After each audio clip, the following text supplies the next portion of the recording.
Merci de votre attention, madame, monsieur. L'actualité ce vendredi dominée encore par les hommages.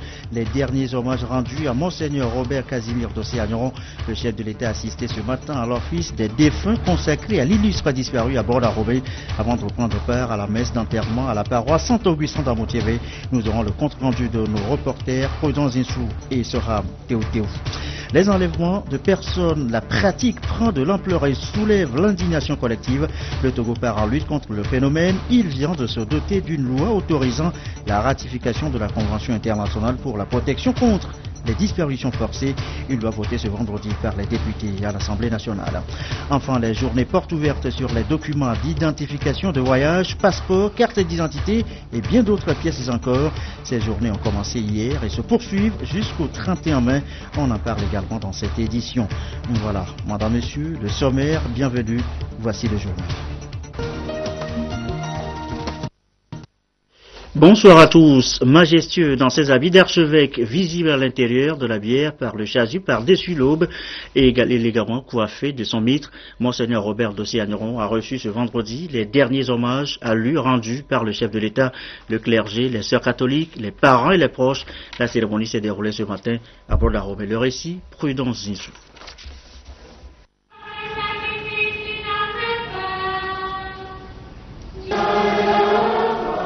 Les adieux de Fort Gnassingbé au premier archevêque émérite de Lomé.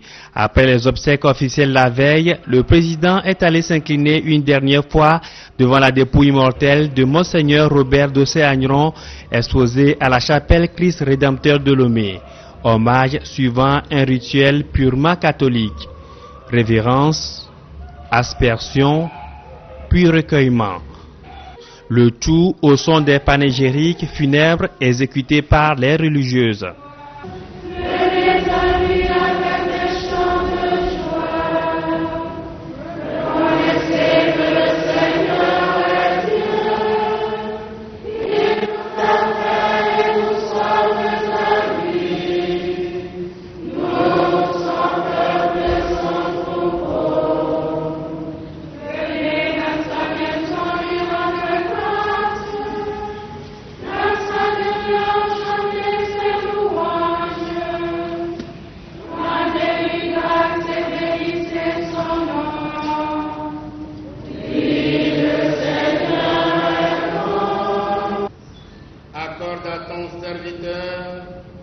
Après les cantiques de deuil entremêlés de prières de circonstance, le cortège funèbre s'ébranle pour la messe d'enterrement en direction de la paroisse Saint-Augustin d'Amoutiévé pour une absoute en mémoire de celui qui a eu le mérite et le privilège d'être le premier Togolais à accéder au sacerdoce aux premières heures de l'indépendance du Togo. Et l'État aura donc marqué d'un sceau indéfectible sa présence aux côtés de l'Église catholique durant ces moments de douleur et de grande émotion. De Bordeaux-Robé, la dépouille mortelle sera ensuite donc conduite dans un concert de chœur, de chant, une procession avec tous les honneurs dus à l'illustre disparu. Direction la paroisse Saint-Augustin d'Amoutiévé. Sur place, le glaçon conviant les paroissiens. La messe d'enterrement de Monseigneur Dossé-Agneron est toujours en présence du chef de l'État. Et sera Théo.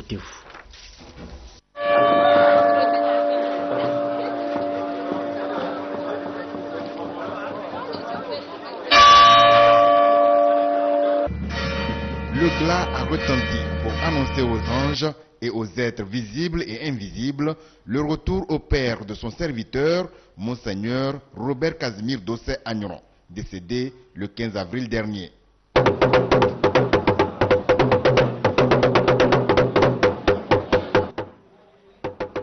À Topani, le tam-tam parlant a invoqué les grands hommes qui l'ont précédé dans l'au-delà, tout en les invitant à l'accueillir de l'autre côté de la rive.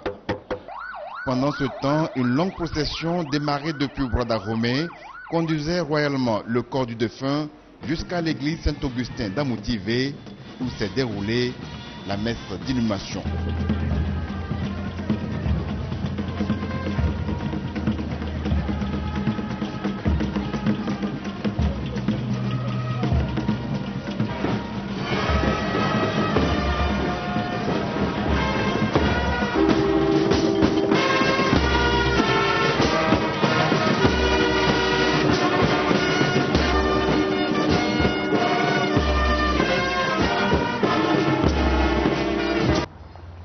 morts ont besoin des prières des vivants pour leur baliser la voie vers le retour au Créateur. Le chef de l'État Fonia Singbe, qui accorde une grande attention à la chose spirituelle, est-elle là pour prier en communion avec les autres fidèles pour le repos de l'âme de l'illustre disparu. Faut-il le rappeler, Monseigneur Robert Casimir Dossé Agneron, premier archevêque togolais, est une fierté nationale. Il a à son actif de nombreuses réalisations ecclésiales, sociales et culturelles. Il a composé les paroles de l'hymne national et présidé la commission mise en place pour revisiter l'histoire du Togo.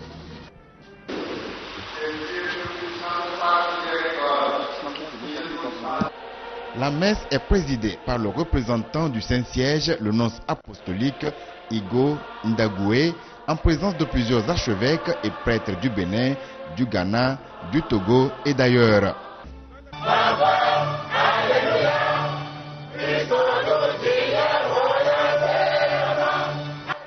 De son vivant, l'archevêque Dossé Agneron a publié lors de son jubilé d'or épiscopal un livre intitulé « Eucharistie, nom nouveau du Sauveur, le parfait adorable et le parfait adorateur ». Coïncidence heureuse, l'évangile du jour, tiré de Saint Jean chapitre 6, versets 52 à 59, portait également sur le corps du Christ. Monseigneur Denis Amoussou Diakpa a invité les fidèles à méditer sur l'Eucharistie et la foi.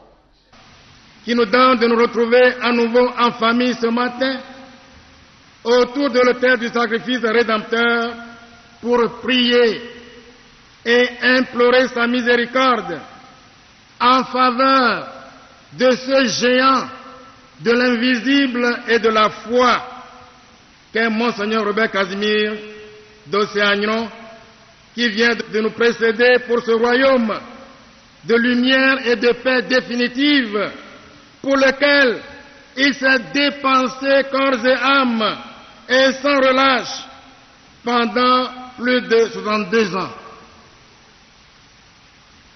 Et que notre reconnaissance filiale aille immédiatement après au Saint-Père le Pape François, qui dès le 16 avril 2014 nous a exprimé ses condoléances réconfortantes, sans oublier la famille du défunt et les fidèles de l'église Famille de Dieu de Lomé, dont Monseigneur Robert Casimir Dossé Agneron a été le pasteur attentionné, généreux et zélé pendant 30 ans.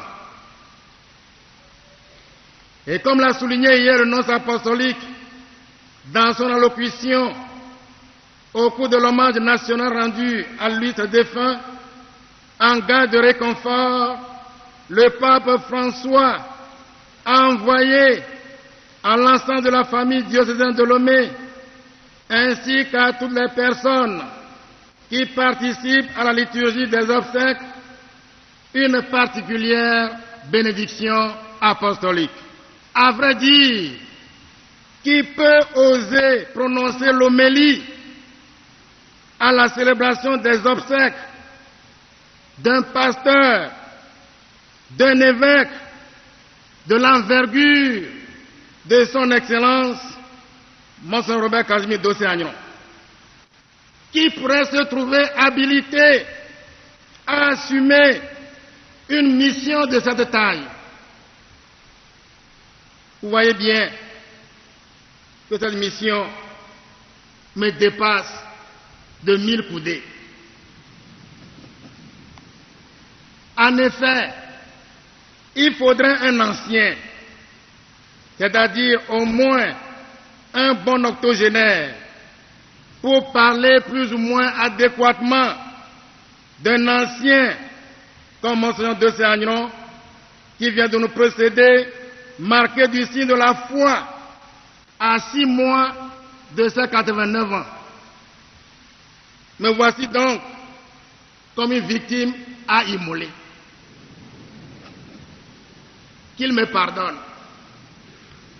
Et pardonnez-moi vous aussi de me tenir en ce moment démuni devant son cercueil pour m'aventurer à balbutier en somme l'indicible. Oui, tout au long de cette 3e semaine de Pâques, il nous est donné de méditer sur le chapitre 6 de l'Évangile selon Saint Jean, qui se révèle être une véritable synthèse théologique sur l'Eucharistie et sur la foi. L'Eucharistie, voilà, à n'en point douter, le thème de prédilection des recherches continuelles et des méditations profondes de Monseigneur Robert Casimir Dossé-Agneron, qui, le 21 mai 2012, en guide de préface à son volumineux ouvrage de référence Eucharistie, nom nouveau du Sauveur, nous confie entre autres, je cite, c'est le meilleur cadeau du jubilé de mes 50 ans d'épiscopat que je vous apporte avec foi et ferveur, humilité et amour sincère. Fin de citation. Comme nous le savons bien, ordinairement, quand deux personnes qui s'aiment réellement se quittent pour quelque temps, elles n'oublient point de se transmettre un signe éloquent, scellant ainsi leur amitié ou leur amour. Jésus, qui est si humainement divin et divinement humain, avant de nous quitter pour retourner à son Père et notre Père, au terme de sa mission fidèlement accomplie, pour nous dire à quel point il nous a aimés, nous aime et continue de nous aimer, a inventé pour nous cette merveille si étonnante, l'Eucharistie. Ce très saint sacrement de son corps et de son sang, elle est le sacrement de son amour permanent pour nous, ses fidèles, et aussi pour l'humanité tout entière. Pouvait-il faire quelque chose de plus et de mieux pour nous exprimer la largeur, la longueur, la hauteur et la profondeur abyssale de son amour pour les hommes? Ce matin encore, alors que nous concélébrons ou participons à cette célébration eucharistique, arrêtons-nous un moment pour faire le point en mesurant tant soit peu l'intensité de l'amour incandescent du Seigneur pour nous. Oui, l'Eucharistie a sa naissance dans l'amour. C'est bien là le motif qui explique tout. Parce qu'il nous aimait, le Christ a livré lui-même à Dieu pour nous, en offrande et victime, comme un parfum d'agréable odeur, comme le dit saint Paul dans sa lettre aux Éphésiens, chapitre 5, verset 2. Et il a voulu que cela continue, car le véritable amour doit pouvoir perdurer en allant jusqu'au bout de ses exigences. Par ailleurs, le mystère de l'Eucharistie est tellement riche que l'on ne saurait prétendre l'exprimer totalement par un seul vocable. C'est pourquoi l'Eucharistie, c'est le très saint sacrement. C'est le mémorial de la mort et de la résurrection du Christ. C'est le saint sacrifice. C'est la fraction du pain. La liste des noms de l'agneau est encore longue. Monseigneur Dossé-Agneron s'en est allé, mais il vivra dans la mémoire des hommes qui l'ont connu et aimé. Une association des amis de Robert Casimir existe déjà. Son président, Edem Kodjo, a relevé à quel point le président de la République s'est investi depuis l'hospitalisation de l'archevêque jusqu'au rapatriement de sa dépouille mortelle. Comment à ce stade ne pas énoncer notre devoir de gratitude, d'immense gratitude au président Faure Gnassingbé. Monsieur le Président, notre association vous remercie du fond du cœur. Vous avez été tout simplement magnifique. Votre maman a fait le déplacement d'Hirson pour la mise en bière de la dépouille mortelle de notre archevêque. Vous avez fait preuve d'une sollicitude filiale de tous les instants. Vous avez assumé toutes les charges avec vigilance et sérénité. Et votre ambassadeur à Paris, Calixte Majulba, dont le dévouement et le dynamisme le disputent à la redoutable efficacité, a été tout aussi magnifique. Un adage bien de chez nous dit ceci: si ton frère fait quelque chose de bien, il faut le reconnaître. Monsieur le Président, Owento, Akpe.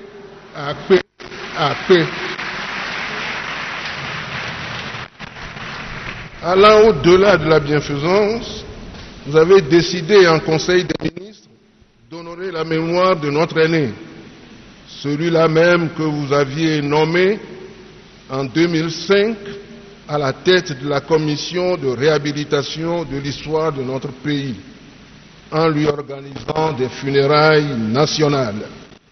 Ce geste vous honore, ce geste vous grandit.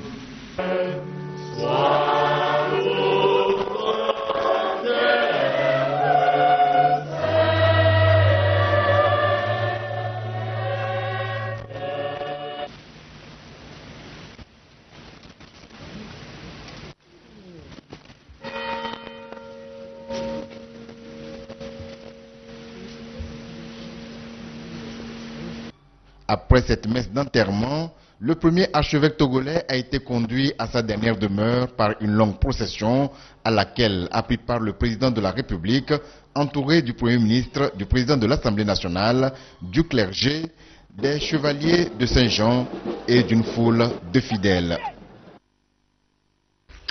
Et on revient précisément maintenant sur cette image de la cérémonie de procession qui est accompagnée donc dans son dernier voyage. Monseigneur Dossé Agneron raccompagné donc dans sa dernière demeure. Le chef de l'État, aux côtés de la communauté chrétienne, a également pris part à cette procession. Regardez.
Et voilà des hommages rendus depuis hier à un homme à la dimension exceptionnelle. Hommage de la nation, hommage du président de la République. Le chef de l'État a assisté encore ce vendredi aux deux offices à la procession.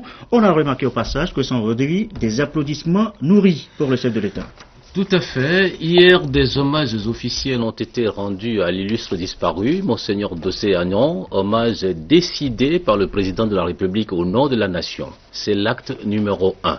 Ce matin, le chef de l'État est allé s'incliner à Brodahome devant la dépouille mortelle du grand prélat qui a tiré sa révérence le 15 avril dernier.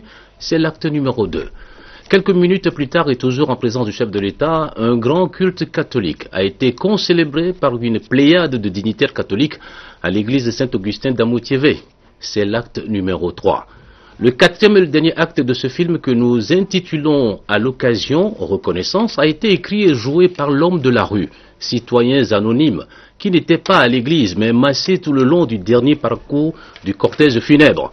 Spontanément, ils ont tenu, à leur manière, par des applaudissements, des acclamations, à rendre hommage à celui qui vient de nous quitter, mais aussi à rendre hommage au président de la République pour avoir décidé d'honorer la mémoire de Monseigneur Dossé Agnon, ce grand homme qui s'est complètement investi dans sa tâche depuis les premières heures de l'indépendance de notre pays pour améliorer l'ordinaire des Togolais. C'est ce que révèlent les nombreux témoignages faits depuis hier par ceux qui en avaient l'opportunité.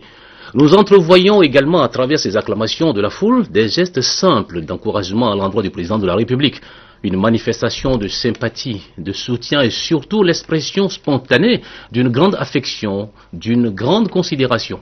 Mais le meilleur hommage que nous puissions rendre en ce jour au chef de l'État, c'est que chaque Togolais ait conscience de ses propres responsabilités et accomplisse les tâches qui sont les siennes avec conscience professionnelle, honnêteté et patriotisme, avec pour objectif l'intérêt du Togo. Merci Crescent Yovodevi. Il est 20h21. L'actualité ce vendredi, c'est aussi le 24e Forum économique mondial d'Abuja au Nigeria. Promouvoir une croissance inclusive et créer de l'emploi. Eh bien, c'est le thème retenu pour ce rendez-vous. Le compte rendu avec Aimé Abalo.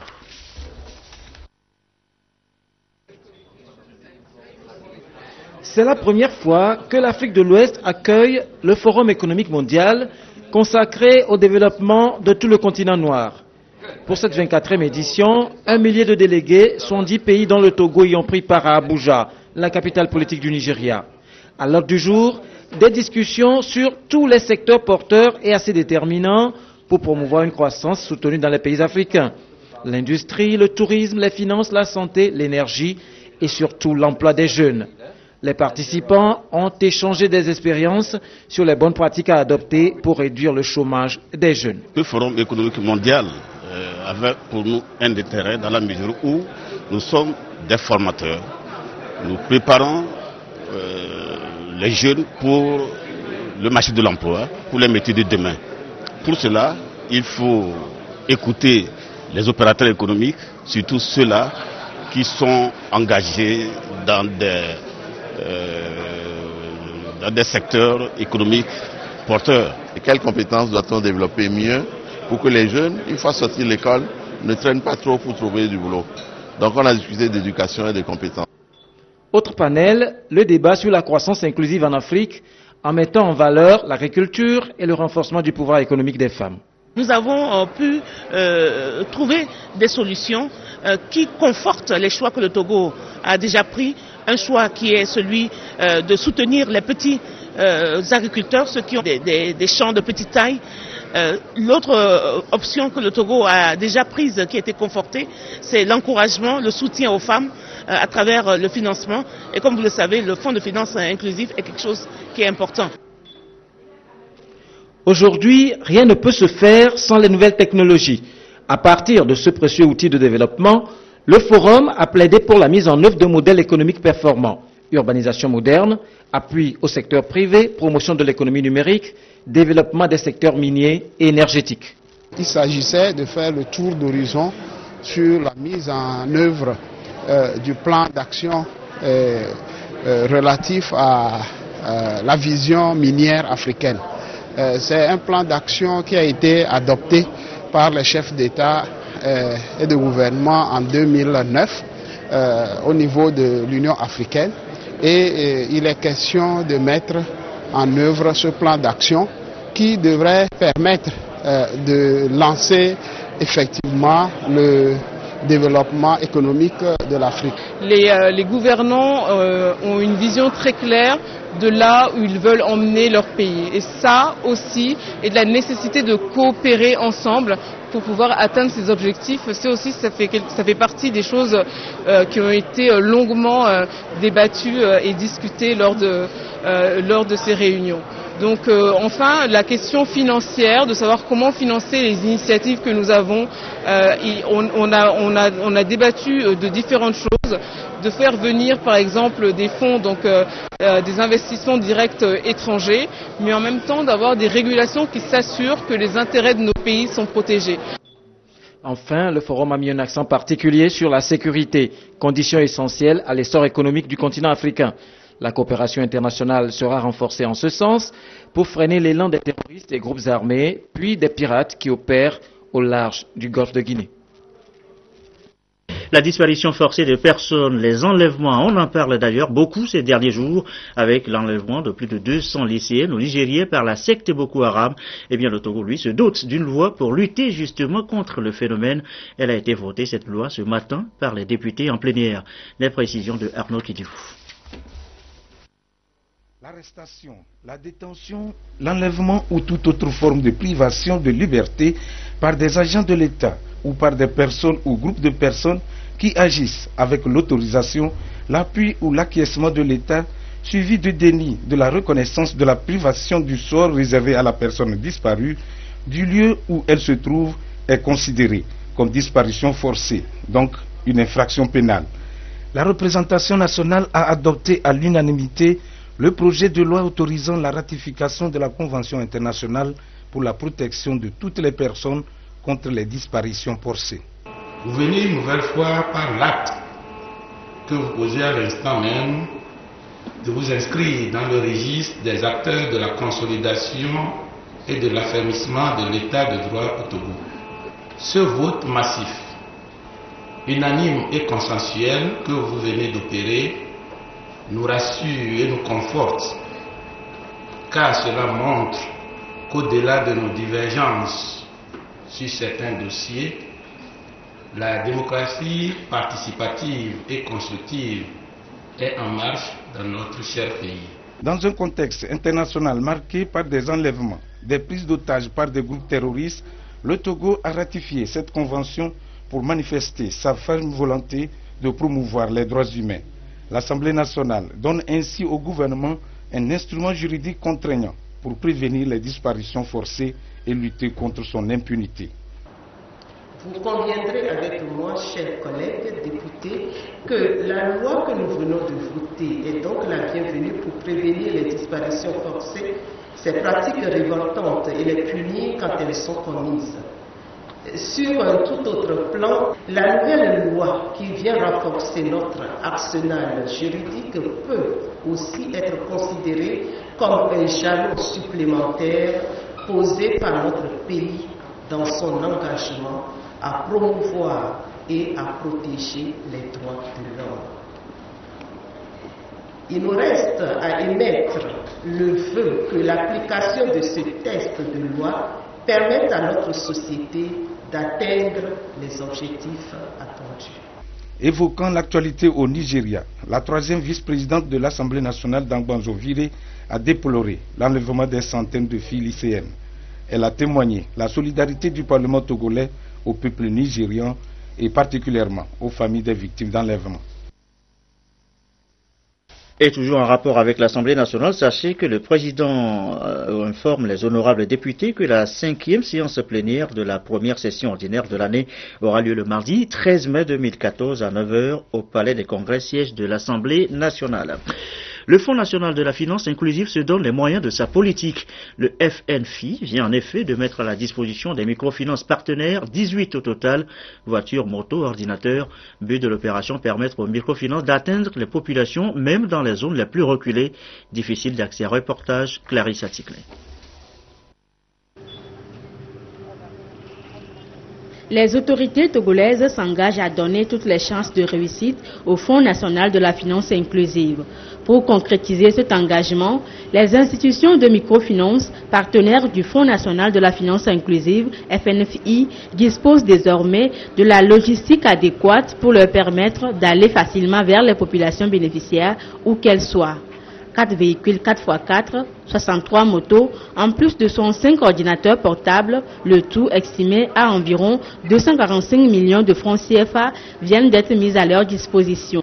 Une logistique destinée à favoriser un bon démarrage et ce dans les meilleures conditions du premier produit du FNFI, accès des pauvres aux services financiers. Ce geste s'inscrit dans le cadre de l'appui logistique que le fonds s'engage à apporter aux prestataires de services financiers pour leur permettre de faire le travail correctement. Et ce travail, qu'est-ce qu'il faut? C'est aller dans les zones les plus reculées de notre pays, là où on n'a pas le courage d'aller, parce qu'on n'a pas les moyens qu'il faut, aller toucher ces bénéficiaires potentiels, leur faire le crédit. Mais avant de faire le crédit, leur apporter la formation Parce que pour avoir un crédit, il faut savoir, on doit vous apprendre à le gérer, comment le rembourser. L'activité que vous voulez mener avec le crédit, on doit vous apprendre comment mener cette activité-là. Donc, il y a un travail de formation à faire et il faut être sur le terrain pour faire cette formation-là. C'est conformément aux conventions de partenariat signées entre le Fonds national de la finance inclusive et 18 prestataires de services financiers qui sont des institutions de microfinance accréditées que cet appui institutionnel et logistique a été accordé. De Lomé à Saint-Cassé, tous les prestataires de services financiers bénéficieront de cet appui afin de faire un bon suivi des opérations de microcrédit. On en vient maintenant aux journées portes ouvertes lancées hier par le ministre Adji au tête à Yassor. Nous l'annoncions en troisième titre. Eh bien, elle concerne les documents d'identification, passeport, carte d'identité, permis de conduire, les gens passent. Qu'est-ce qu'il faut en savoir? Les explications, les précisions, Eric Djanipo, Ramdan Bassina. Depuis quelques années, le Togo s'est engagé dans une vaste réforme de l'administration, y compris la modernisation des documents d'identification. Pour mieux rapprocher l'administration des populations, le ministère de l'économie et des finances a lancé officiellement les journées portes ouvertes sur les documents d'identification et de voyage. Il est apparu nécessaire de mettre en place une stratégie de communication pour permettre aux demandeurs éventuels de ces documents de s'imprégner des procédures en vigueur pour les obtenir. C'est dans cet objectif précis que le comité ministériel de suivi des redevances au titre des documents d'identification a instruit toutes les structures impliquées pour la tenue des journées portes ouvertes. À présent, nous ne pouvons que nous féliciter des avancées considérables et des acquis réalisés dans ce domaine, car notre passeport est dorénavant un label de confiance. D'ailleurs, il n'est pas superflu de mentionner que la justesse de cette vision futuriste que le chef de l'État a eue à l'époque est de nos jours confirmée par l'Organisation de l'aviation civile internationale qui demande à tous les États d'aller vers le passeport à puce. Durant cette période, il sera délivré des cartes d'identité nationales, des certificats de nationalité, des passeports, des titres fonciers sécurisés, entre autres. Ceci avec des procédures simplifiées et rapides. Aujourd'hui, nous lançons ces journées portes ouvertes pour permettre à chaque citoyen de savoir et de comprendre comment est-ce qu'il faut obtenir ces différentes pièces d'identité nationale. Durant cette période, essentiellement, on va faire de la sensibilisation, de l'information au plus grand public, aussi bien de Lomé qu'à l'intérieur du pays. Ces journées portes ouvertes s'organisent aussi à Tchévié, Palimé, Atakpamé, Sokodé, Kara et Dapon. La visite des stands aménagés par les différents ministères a permis à la population de s'informer et de bénéficier des services offerts par le gouvernement. Et voilà, c'est la fin de cette édition quelque peu longue due à la densité de l'actualité ce vendredi. On se quitte sur les hommages, les derniers hommages rendus ce matin, ce vendredi, à Monseigneur Robert Dossé-Agneron. D'abord l'office des défunts à Brodaromé, la messe d'enterrement ensuite à la paroisse Saint-Augustin d'Amoutiévé. La dépouille a été raccompagnée dans une longue procession. Le chef de l'État a assisté aux deux offices et à la procession, on l'a vu tout à l'heure en image. La météo juste après, les prévisions tout à l'heure de Rachel Aokou, 21h, l'émission au cœur de la nation. Franck Michité et ses invités. Nous parlerons donc ce soir de l'APS, l'accès des pauvres aux services financiers. 22h30, nos dernières infos. Isidore Koubatine. Merci à vous qui nous suivez ce soir à Kinshasa en RDC, sur la télévision togolaise et comme d'habitude, toujours fidèlement. Excellente fin de soirée.